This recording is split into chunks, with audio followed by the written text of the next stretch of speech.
talk Commanders and Patriots. I want to talk about this game a little bit in particular, but also just get your thoughts overall on some of the things that we've seen. So we got right now, the line is New England minus 6.5. The over under is 35. What's your take on this preseason game? Yeah, I've waited all week for a +7, and they're starting to pop, but I put it up to clients at +6.5. This is a client play for me tonight. And again, something that Gianni talked about in segment 1 on WagerTalk today. He's like, yeah, sure. If you like New England, the ship has sailed. If you like Washington, and at 6.5, I do like Washington, well, that's the only way you can bet it. You're not going to make money getting on the wrong end of these 4, 5, 6 point line moves in the preseason. And I get it. No, Mike Vrabel dove into a pile and came out with a bloody cheek. And Dan Quinn didn't. Therefore, the intensity for the Pats is greater. Nuts. We're going to see some Drake May today. In fact, we're likely to see New England starters against Commanders backup. Washington's not going to be playing a whole lot of starters today. And the quote from Vrabel is, I would say that most everybody that's healthy should expect to play in the game. How long they'll play, I don't know, but we have to prepare to play in football games, prepare to win football games. That's the mentality we're going to take. So in the first half, there may be an edge for New England against Washington. After halftime for the Patriots, we're talking about Ben Woolridge from the Louisiana Raging Cajuns behind center. We're going to see some Josh Dobbs for the Pats, but the impression I'm getting, we're going to see a lot of Woolridge in this game. He's making his NFL debut in the preseason against the Commanders team that I think has decent defensive depth. For Washington, their defense has actually been the better of the two units in training. There's been a lot of talk about Terry McLaurin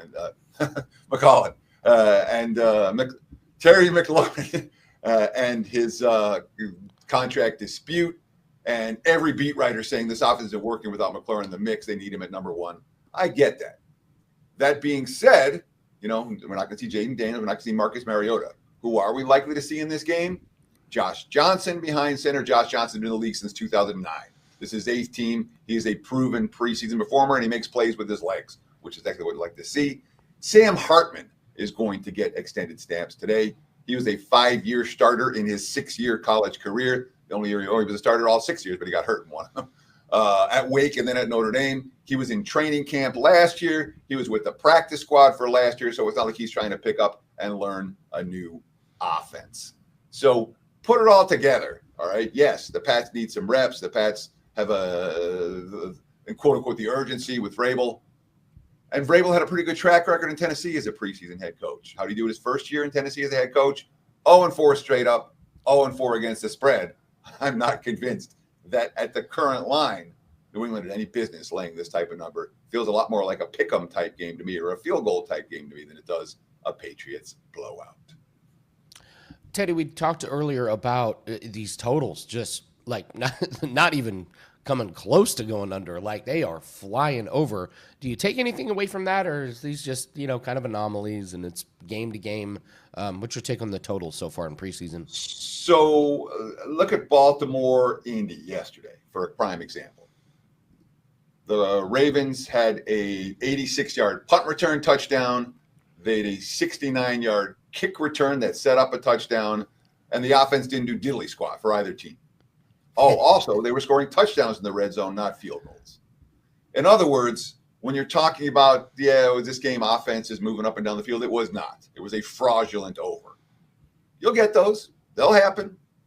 But 4 games into the preseason, the Hall of Fame game and 3 games last night, I'm not sitting there going, bet a bunch of overs today. Red zone execution, where the turnovers are on the field, big plays or the lack thereof on special teams. They're all factors that lean to totals. And if I was playing anything today, again, going back to something Johnny said about Carolina, Cleveland, he got the best of that number. That total was 34. Now we're 33, 32 and a half. If I was betting any total today, it would be that under. So I would not be afraid to stay away to bet unders, despite the early preseason games going forward to the over. I don't think that is a trend that is suddenly we're going to see a 15-1 to the over this weekend. I don't see that happening. Your breakdown is absolutely spot on, as always, and preseason NFL going great for you. Tell everyone what you have up for clients at WagerTalk. Yeah, and again, I'm not trying to reinvent the wheel. All I'm trying to do is put out plays the best you can do where the numbers are available right now. I bet one early in the week. I got one for today that I waited, to see if we can get the best of the number. Available right now on my homepage, wt.buzz/TC. We're also involved in MLB for tonight. What am I? 64% over the last 10 days. Solid, making money. See if we can do it again this evening with single best bets in NFL X and MLB X.